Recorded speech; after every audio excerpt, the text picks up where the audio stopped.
Welcome to Bupa's online parenting masterclass. These have been designed to help answer some of your questions and help you navigate the first 1,000 days.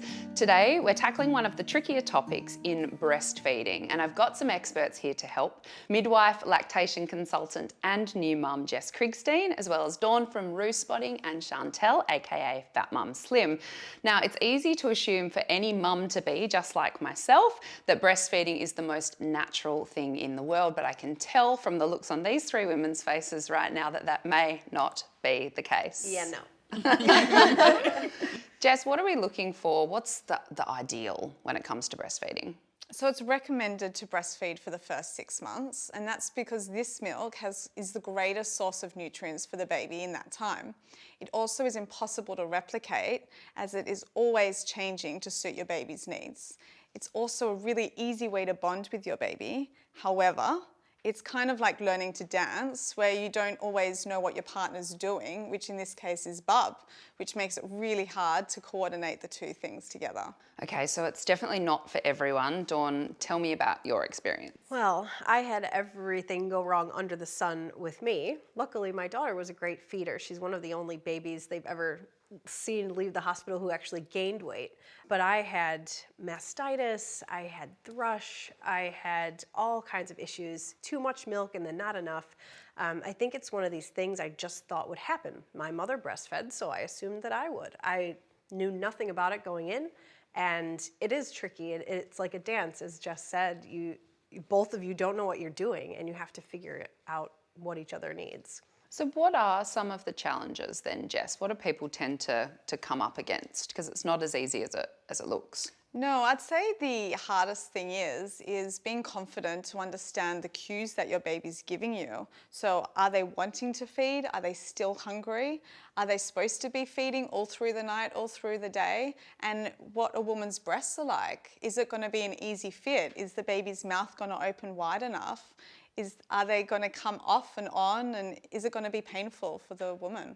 Okay, we're going to talk through exactly how to do this in just a sec with our fun props. But Chantel, you were really determined to make breastfeeding work for you. I used to be a nanny, so I thought I loved taking care of kids, but one of the things I couldn't do was obviously breastfeed someone else's baby. So I really looked forward to doing that when I was a mum. So I just was so determined to do that. And with my first, I didn't have enough milk, and it was really difficult. And then with the second one, I still didn't have enough milk, but I got a lactation consultant before I gave birth to have a chat to her about things I could do to improve supply. And I ended up breastfeeding till 2 years. So I did persist, and I had to do a bit of formula feeding and breastfeeding to make it work, but I made it happen, and I was really proud. That was one of my biggest achievements, that I made it happen for that long. Persistence paid off. Yeah. So Jess, you are a lactation consultant, so Yeah. you teach women how to breastfeed, and you've obviously gone through it yourself. So Yeah. what does it look like? How do we do it? Can you show us a few tips Yeah. and tricks? I think the most important thing to do before you start is just to make sure that you're comfortable. Have a designated chair to sit on, have a glass of water. The breastfeeding pillows really work for some people hate them. Work out what's right for you. The next step is knowing when your baby's ready for a feed. You might not be so sure, so what I would actually recommend doing is starting with your baby in this nice upright position. They might want to snooze for a little bit longer, or they might in fact start bobbing, which they can do from birth. They know when they can smell you, and they'll actually bob and surge down to the breast. But don't let them do it themselves. So you want to get your hand and support their neck properly. So you can see that I'm not putting anything on the baby's head. It will actually annoy them, especially in the beginning. So I've got my thumb on one ear and all my fingers on the bottom, and that way I can hold the baby's weight. Don't worry too much about their bottom fitting in. This lovely baby does, but your baby might not always do that. And you want to line the baby up nicely with the lovely breast. So what you want to do is make sure that the baby's going to get as much of the areola as well as the nipple inside. How is that even possible? Tiny mouth, I big know, boobs. it's so hard, but we're going to provide a bit of shape as well, okay?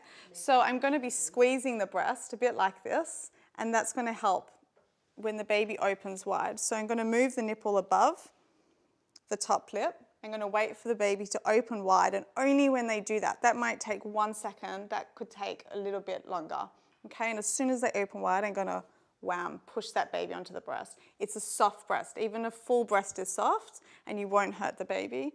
And then you can let go and reposition. And that's why I don't keep my hand on the head, so that when you push the baby on, you're not blocking their airway like that.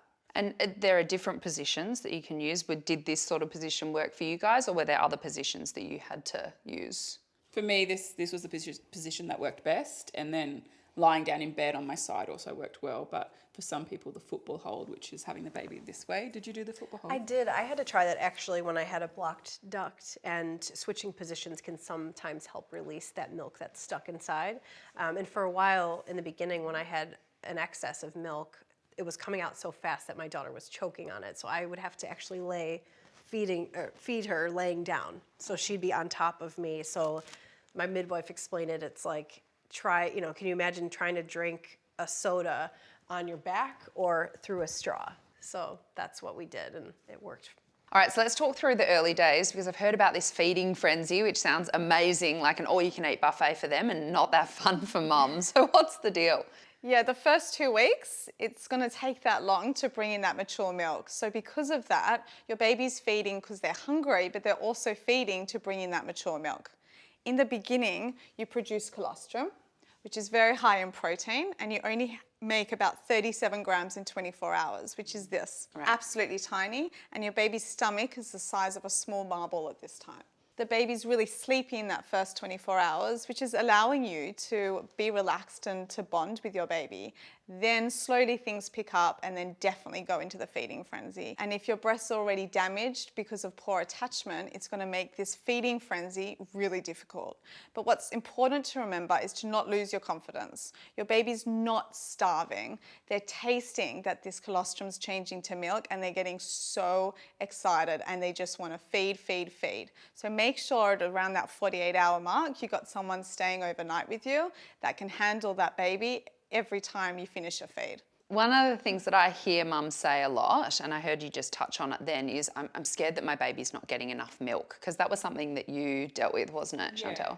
So having that midwife come and see me all the time, that was my concern. Am I starving her by being so determined to breastfeed when it was so hard? And then when I'm giving her a little bit of formula, how much do I need? And it was really, really hard to figure that out. So having someone to help me and knowing the signs of when she's satisfied, is she sleeping well? One of the things that you can do is if she's got wet nappies, then she's feeding well, and you know that she's hydrated. So that was one of the key things for me to know that she was okay.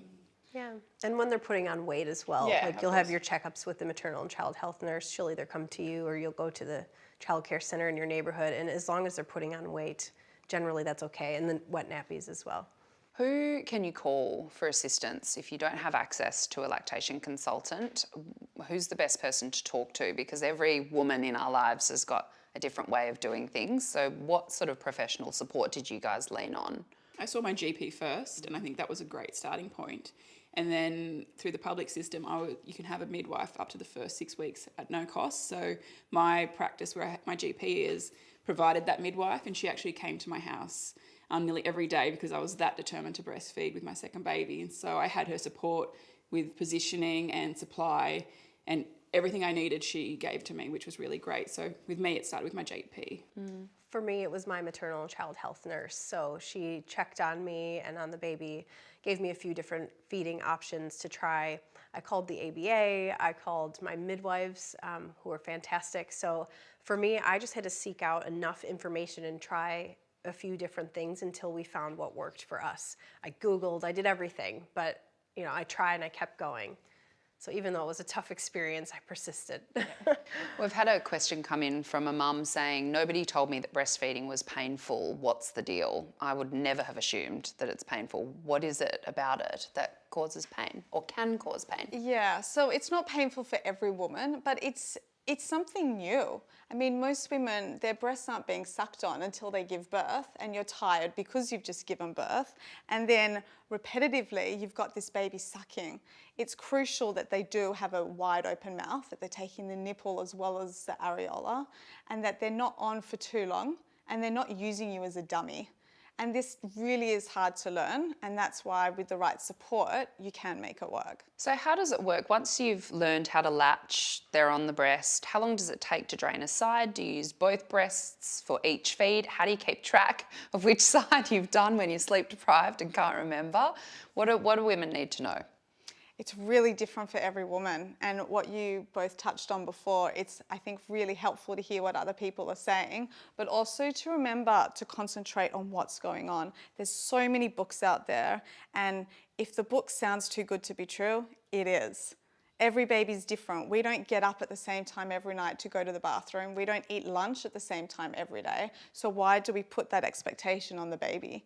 It takes 6 weeks to establish breastfeeding, and not just the technique, but understanding what it is that your baby's even wanting in the first place. So give yourself that break and take your time. So how do we know then when breastfeeding just isn't working for us and it's time to give up? Really hard decision to make on your own, and definitely the perfect time to seek professional help. You can speak to a midwife, your local healthcare nurse, your GP, a lactation consultant, and there they'll help you make a new plan.